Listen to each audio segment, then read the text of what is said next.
कैसे हो आप सभी। स्वागत है आपका हमारे चैनल बायोलॉजी लवर 02।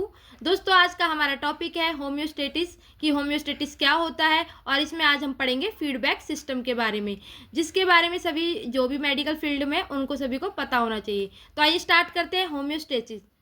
होम्योस्टेसिस में अगर अलग अलग पार्ट में डिवाइड करती हूँ तो होम्यो का मतलब क्या होता है, कंस्टेंट, और स्टेटिस का मतलब क्या होता है, स्टेट। ठीक है, इसका सिंपल अगर मैं आपको एग्जांपल बताऊं, जैसे एग्जांपल के लिए ये है हमारी ह्यूमन बॉडी। ह्यूमन बॉडी में ये हो गया हमारा इंटरनल बॉडी इन्वायरमेंट और ये हो गया हमारा एक्सटर्नल बॉडी इन्वायरमेंट। अब इसमें होम्योस्टेटिस में कंस्टेंट स्टेट क्यों बोला गया है कि जो हमारे बॉडी का जो टेम्परेचर है इंटरनल और एक्सटर्नल, वो क्या होना चाहिए, इक्वल होना चाहिए इंटरनल बॉडी इन्वायरमेंट के अकॉर्डिंग एक्सटर्नल इन्वायरमेंट। ये नहीं होना चाहिए कि इंटरनल बॉडी टेम्परेचर हमारा 37 है और एक्सटर्नल हो गया 37 से ज़्यादा, तो वो बॉडी क्या करती है, उसको झेल नहीं पाती है। तो होम्योस्टेटिस में क्या होता है, इक्वलिटी होता है। जैसे मैं आपको भी बता देती हूँ, जैसे ये देखो दोस्तों, ये हमारा एग्जाम्पल के लिए बॉडी टेम्परेचर जैसे हमारे बॉडी का है 37 डिग्री सेल्सियस। अगर बॉडी का टेम्परेचर 37 डिग्री सेल्सियस है और इन्वायरमेंट का एक्सटर्नल है 30, तो वो क्या है, उसको झेल पा रही है हमारी बॉडी, तो वो क्या इक्वल है, तो इट विल बी कंस्टेंट, जिससे वजह से हमारी बॉडी क्या कर लेती है, उसको झेल लेती है, कंस्टेंट कर लेती है। इसी को क्या बोला जाता है, होम्योस्टेटिस। अब बात कर लेते हैं हम फीडबैक सिस्टम के बारे में। तो फीडबैक सिस्टम क्या होता है, फीडबैक सिस्टम सिंपल सा एग्जांपल मैं आपको बता देती हूँ। फीडबैक सिस्टम जैसे हमारा होम्योस्टेटिस है, होम्योस्टेटिस में मैंने आपको बताया था कि उसमें इंटरनल और एक्सटर्नल क्या होते हैं, इक्वल होते हैं। बट फीडबैक सिस्टम में क्या होता है, जब हमारे बॉडी के अंदर कोई अगर इंटरनल टेम्परेचर कम होता है या डिक्रीज हो रहा है, तो इसको इक्वल करने के लिए क्या होता है, उसमें मेंटेन किया जाता है। फिर उसके बाद उसको क्या बोला जाता है, होम्योस्टेटिस बोला जाता है, यानी उसको मेंटेन करा जाता है। एग्जांपल के लिए मैं आपको शॉर्ट वे में बता रही हूँ, जैसे हमारे बॉडी का टेम्परेचर 37 डिग्री सेल्सियस है, बट एक्सटर्नल क्या हो गया, 37 से ज़्यादा हो गया है, तो वो क्या हो गया, इक्वलिटी नहीं है।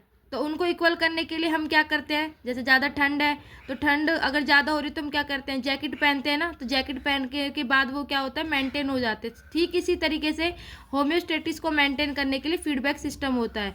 Means a process in which the output or product influence the process itself often helping to maintain homeostasis. Mean कि वो प्रोसेस होता है जिसमें कि हमारे बॉडी में अगर कोई भी मतलब टेम्परेचर इक्वल नहीं है, तो उसको मेंटेन करने के लिए फीडबैक सिस्टम यूज किया जाता है। मेंटेन करने के लिए किसको, होम्योस्टेटिस को, तो उसी को क्या बोला जाता है, फीडबैक सिस्टम। अब ये दो तरीके से किया जाता है, एक तो पॉजिटिव तरीके से किया जाता है और एक नेगेटिव तरीके से किया जाता है। तो ये दो तरीके से होता है, इसके 2 टाइप्स होते हैं। एक तो होता है हमारा पॉजिटिव फीडबैक सिस्टम, मैकेनिज्म भी बोला जाता है इसको। जैसे कि पॉजिटिव में क्या हो गया, इंक्रीज हो गया, और नेगेटिव फीड सिस्टम में क्या हो गया, ये डिक्रीज हो गया। अब बात कर लेते हैं पॉजिटिव फीडबैक सिस्टम में क्या होता है, when anything is a decrease in our internal environment, मतलब हमारे बॉडी के अंदर कुछ भी इंटरनल इन्वायरमेंट में कोई भी चीज़ डिक्रीज हो रही है यानी कम हो रही है, then it is by to back into normal situation, उसको नॉर्मल सिचुएशन में लाने के लिए क्या किया जाता है, उसको इंक्रीज किया जाता है। जैसे मैंने अभी आपको बताया था कि उसको मेंटेन किया जाता है, किसको, हमारे होम्योस्टेटिस के लिए। एग्जाम्पल भी इसमें है, जैसे इंक्लूडेड ब्लड क्लॉटिंग, मैंने जैसे हमारे की किसी बॉडी के पार्ट में लग गई है और इंजरी हो गई है, तो क्या ब्लड ज़्यादा निकल रहा है, तब उसमें देन क्या करते हैं, हम कोई केमिकल देते हैं जिससे हमारे जो प्लेटलेट्स है यानी बॉडी के जो प्लेटलेट्स है वो क्या हो जाते हैं, एक्टिव हो जाते हैं। ये मेन इंपॉर्टेंट है कि बॉडी में जो ब्लड के प्लेटलेट्स होते हैं वो क्या हो जाते हैं, प्लेटलेट्स, ये क्या होते हैं, एक्टिव हो जाते हैं। ये मेन एग्जाम्पल है इसका, इसलिए मैं इसको हाईलाइट कर रही हूँ कि ब्लड का जो प्लेटलेट है वो एक्टिव हो जाते हैं। देन एक्टिव होने के बाद हमारा ब्लड जो होता है वो क्लॉट होना स्टार्ट हो जाता है। ठीक है, एक हो गया where the response interference the process, यानी चाइल्ड बर्थ में भी आपने देखा होगा तो ऑक्सीटोसिन इंजेक्शन दिया जाता है किसी लिए एंडोक्राइन सिस्टम को रिलीज करने के लिए। देन जो पार्ट होता है चाइल्ड बर्थ के दौरान क्या हो जाता है, कॉन्ट्रैक्शन हो जाता है। तो ये क्या है, हमारा एग्जाम्पल है पॉजिटिव फीडबैक सिस्टम का। अब बात कर लेते हैं हम नेगेटिव फीडबैक सिस्टम क्या होता है।